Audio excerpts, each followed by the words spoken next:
in the network of figure the maximum power is delivered to RL if its value is super கொஸ்டின்ங்க. இங்கே தான் RL இருக்குது. அவங்க என்ன கேட்குறாங்கன்னா மேக்ஸிமம் பவர் இன் வாட்டில் கேட்கல, மேக்ஸிமம் பவருக்கான ரெசிஸ்டன்ஸ் என்ன RTH கேட்குறாங்க. இந்த சம்மில் வந்து பார்த்தீங்கன்னா RTH கேட்குறாங்க. இந்த சம்மில் வந்து நாட் ஒன்லி இண்டிபெண்டன்ட் சோர்ஸ், இங்கே டிபெண்டன்ட் சோர்ஸ் இருக்குது. டிபெண்டன்ட் சோர்ஸ் இண்டிபெண்டன்ட் சோர்ஸ் வந்து நம்ம என்ன சொல்லி கொடுத்துருக்கோம், test voltage test current method apply பண்ணி சம்மை சால்வ் பண்ணுங்கன்னு சொல்லியிருக்கோம். இப்போ இந்த RL தூக்கி வெளியே போட்டுருங்க, தூக்கி வெளியே போட்டு வாங்க சால்வ் பண்ணுவோம் அந்த சம்மை. இது சர்க்யூட் நான் வந்து ரீட்ரா பண்ணுறேன்.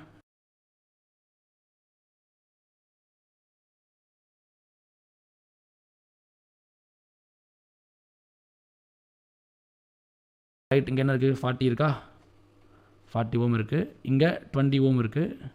இப்போ கவனமாக பாருங்கள், I1 இது டிபெண்டன்ட் சோர்ஸ் ஓகேங்களா. இந்த I1 கரண்ட் எங்கே ஃப்ளோ ஆகிட்டுருக்கு, 40 ஓமில் ஃப்ளோ ஆகிட்டுருக்கு. அதை கரெக்டாக மென்ஷன் பண்ணணுங்க. ஓகே, ஏன்னா டிபெண்டன்ட் சோர்ஸை பொறுத்த வரைக்கும் அது ரொம்ப ரொம்ப முக்கியம். அதே மாதிரி என்ன டிபெண்டன்ட் சோர்ஸுங்கிறது உங்களுக்கு தெரியணும். ஓகேவா, என்னங்க வரும் ஃபஸ்ட் பாருங்கள், இங்கே வந்து ஒரு கரண்ட் ஃப்ளோ இருக்குது, இங்கே ஒன்று இருக்குது. அப்புறம் ஆக்சுவலாக இதை இப்படியும் போகல, இவங்களை நான் புரிய வைக்கணும் அப்படின்னா சில பேருக்கு இது குழப்பம். எப்படி சார் அப்போ இங்கே மட்டும் தானே சார் இருக்குது, இங்கேலாம் வராதுங்க. இல்லை, அப்படி இல்லை. இது எல்லாமே வந்து பார்த்திங்கன்னா சிங்கிள் இதில் தான் வந்துட்டு கனெக்ட் ஆகுது. ஓகேவா, இது வந்து எப்படி இருக்குன்னா இப்படி இருக்கும்.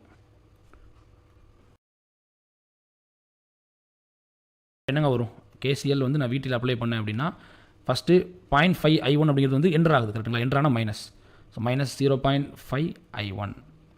அப்புறம் ப்ளஸ் VT டிவைடட் பை 20. அப்புறம் பார்த்தீங்கன்னா I1 அப்படிங்கிறது லீவ் ஆகுது கரெக்டுங்களா. I1ங்கிற கரண்ட் வந்து லீவ் ஆகுதுங்க. ஸோ நான் ப்ளஸ் I1 போடுறேன், ப்ளஸ் I1. அப்புறம் ஐடி கரண்ட் என்டர் ஆகுது. ஐடி கரண்ட் இந்த கையை கவனமாக பாருங்கள், நம்ம என்ன பண்ணுறோன்னு தெரியுதா. ஃபஸ்ட்டு 0.5 I1 அப்படிங்கிறது என்டர் ஆகுது, so minus 0.5 I1.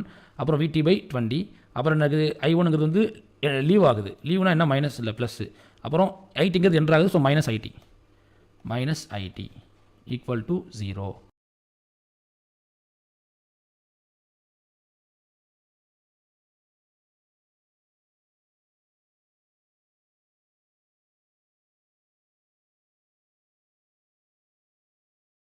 T divided by 2.5.